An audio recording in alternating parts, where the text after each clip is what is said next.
नमस्कार दोस्तों, स्वागत है आपका हमारे YouTube channel Target Civil Services में। तो आज है 12 अप्रैल और मध्य प्रदेश के डेली करंट अफेयर में आज हम पढ़ेंगे 12 अप्रैल के करंट अफेयर। तो लेक्चर ध्यान से देखिएगा। अच्छा, सबसे पहले मैं आपको यहाँ पर बता दूँ, देखिए हमने मंथली करंट अफेयर में जनवरी का भी किया है, फरवरी का भी किया है और मार्च का भी किया है। और अगर आपको वो वीडियोस देखना है तो वीडियो डिस्क्रिप्शन बॉक्स में आपको लिंक दी हुई है, आप देख सकते हो। तो चलिए सबसे पहले डेज का रिवीजन कर लेते हैं। 2 अप्रैल को हमने मनाया था विश्व ऑटिज्म जागरूकता दिवस और 4 अप्रैल को हमने मनाया था अंतर्राष्ट्रीय खदान जागरूकता दिवस मनाया था 4 अप्रैल को। 5 अप्रैल को हमने मनाया था राष्ट्रीय समुद्री दिवस मनाया था और 7 अप्रैल को विश्व स्वास्थ्य दिवस था और 10 अप्रैल को था विश्व होम्योपैथी दिवस और 11 अप्रैल को क्या था, सुरक्षित मातृत्व दिवस यानी नेशनल सेफ मदरहुड डे। चलिए पहले हमने जो कल करंट अफेयर पढ़े थे उसका रिवीजन कर लेते हैं। तो किस विभाग के द्वारा 13 अप्रैल को डॉक्टर भीमराव अंबेडकर के विचारों पर आधारित वर्चुअल कार्यक्रम कथा अंबेडकर का आयोजन किया जाएगा? तो ये किया जाएगा संस्कृति विभाग द्वारा। ठीक है, तो याद रखिएगा। और संस्कृति विभाग की मंत्री कौन है? तो ये है उषा ठाकुर। उषा ठाकुर जी के पास संस्कृति विभाग, अध्यात्म विभाग और एक पर्यटन विभाग, तीनों है। अच्छा, गृह विभाग के मंत्री कौन है? तो ये है नरोत्तम मिश्रा। और जनजाति कार्य विभाग की मंत्री कौन है? तो ये है मीना सिंह मांडवे। देखिए जो जनजाति कार्य विभाग है ना, इसका पहले क्या नाम हुआ करता था? आदिम जाति कल्याण विभाग, तो अब हो गया है जनजाति कार्य विभाग। और बात करें हम संसदीय कार्य विभाग के मंत्री, ये भी नरोत्तम मिश्रा है इसमें, तो इसका आंसर हो जाएगा ऑप्शन नंबर सी। और देखिए अभी 2 महीने के लिए लागू किया गया है। कब से कब तक? तो ये किया गया है 1 अप्रैल से लेके 31 मई तक। हाल ही में महेश जोशी जी का निधन हो गया, तो इनका संबंध किस क्षेत्र से है? तो देखिए इनका संबंध है राजनीति से। ठीक है, और कांग्रेस के वरिष्ठ नेता थे ये। नेक्स्ट क्वेश्चन है, मध्य प्रदेश हाईकोर्ट में लंबे समय तक रहे जस्टिस संजय यादव को किस हाईकोर्ट का एक्टिंग चीफ जस्टिस नियुक्त किया गया है? तो इनको किया गया है इलाहाबाद हाईकोर्ट का, यानी प्रयागराज हाईकोर्ट का। ठीक है, और प्रयागराज हाईकोर्ट कहाँ पर है? तो ये उत्तर प्रदेश में है। और यहाँ पर मैंने क्वेश्चन पूछा था कि हमारे मध्य प्रदेश के चीफ ऑफ जस्टिस कौन है? तो इसका बहुत अच्छा आंसर किया है जया राठौर ने। देखिए इन्होंने बताया हमारे जो मध्य प्रदेश का हाईकोर्ट है वो जबलपुर में है और इसकी 2 खंडपीठें हैं, एक तो इंदौर में है और एक ग्वालियर में है। इसकी स्थापना कब हुई थी? तो 1956 में इसकी स्थापना हुई थी। आर्टिकल 214 में है हाईकोर्ट। और देखिए मध्य प्रदेश के जो पहले चीफ ऑफ जस्टिस थे वो एम हिदायतुल्ला थे और अभी कौन है? तो मोहम्मद रफीक है। नेक्स्ट क्वेश्चन था हमारा, किस शहर के डॉक्टर धर्मेंद्र पारे का चयन नानाजी देशमुख सम्मान के लिए हुआ है? तो ये भोपाल शहर के। नेक्स्ट क्वेश्चन था, किस शहर के सीनियर आर्टिस्ट अंजलि प्रभाकर की पेंटिंग दुबई की एमिनेंट आर्ट गैलरी में चल रही वर्ल्ड आर्ट एग्जीबिशन में एग्जिबिट की गई है? तो ये भोपाल डिस्ट्रिक्ट की है। नेक्स्ट क्वेश्चन था हमारा, आईआईएम इंदौर के post graduate programme in management को मध्य एशिया में सामान्य प्रबंधन में कौन सा स्थान प्राप्त हुआ है? तो ये 3rd स्थान प्राप्त हुआ है। देखिए अगर हम यहाँ बात करें executive post graduate programme in management में, तो आईआईएम इंदौर को प्राप्त हुआ है मध्य एशिया में 12वां स्थान मध्य एशिया में, और भारत में 9वां स्थान। और एमपी का मतलब मास्क पहनो किसके द्वारा बताया गया है? तो शिवराज सिंह चौहान जी के द्वारा बताया गया है। ये एक बहुत अच्छे क्वेश्चन के साथ हम स्टार्ट करते हैं आज का करंट अफेयर। तो हाल ही में किस राज्य में महिलाओं को हेलमेट पहनना कंपलसरी हो गया है? तो ये देखिए हमारे मध्य प्रदेश में हो गया है, तो इसका आंसर हो जाएगा ऑप्शन नंबर सी। देखिए दोस्तों, अभी तक हमारे मध्य प्रदेश में ऐसा कोई नियम ही नहीं था, ऐसा कोई कानून ही नहीं था कि महिलाएं हेलमेट पहने। हमारे मध्य प्रदेश में महिलाओं को हेलमेट पहनने की छूट थी अभी तक। इसलिए आपने देखा होगा कि जब भी आप ट्रैफिक पुलिस में देखते थे तो जो ट्रैफिक पुलिस थी वो महिलाओं को जाने देती थी, चालान नहीं काटती थी। और ट्रैफिक पुलिस उनका चालान क्यों नहीं काटती थी? क्योंकि मध्य प्रदेश मोटर व्हीकल नियम 1994 का नियम 213 महिलाओं को हेलमेट न पहनने की छूट देता था। लेकिन दोस्तों अभी तक छूट थी।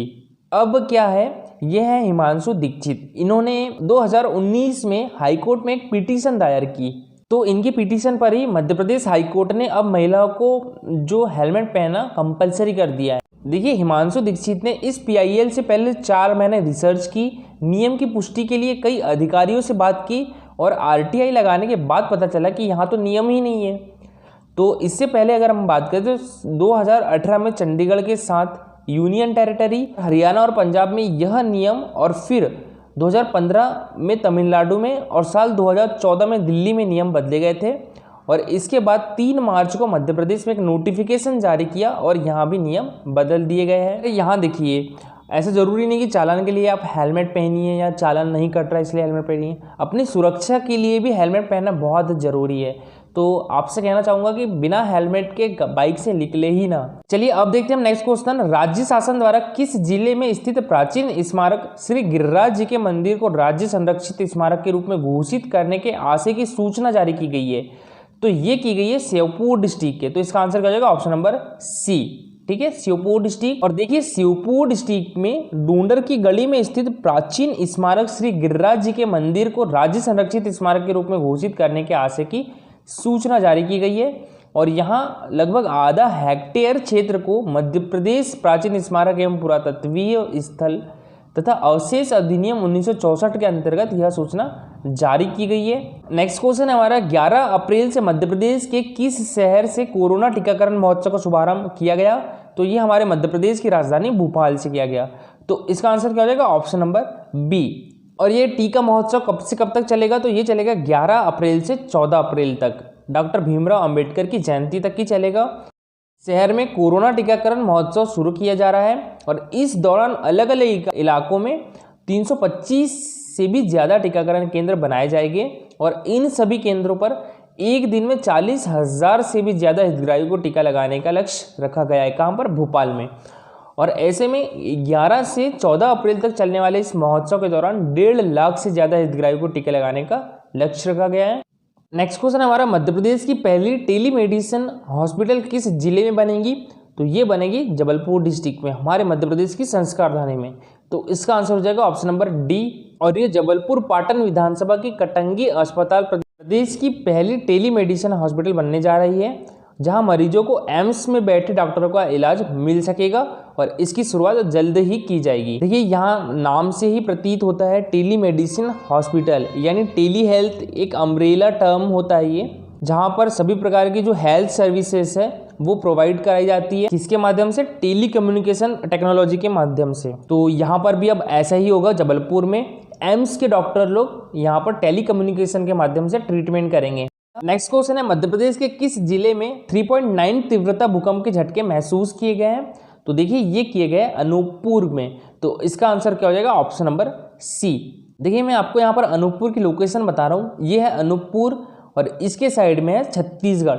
तो छत्तीसगढ़ और मध्य प्रदेश के बॉर्डर पे आया था भूकंप 3.9 तीव्रता का, और हल्के हल्के भूकंप के झटके शहडोल में भी महसूस किए गए। तो ये मध्य प्रदेश और छत्तीसगढ़ की सीमा से सटे इलाकों में रविवार दोपहर को भूकंप के झटके महसूस किए गए और घबराकर लोग घरों से बाहर निकल गए।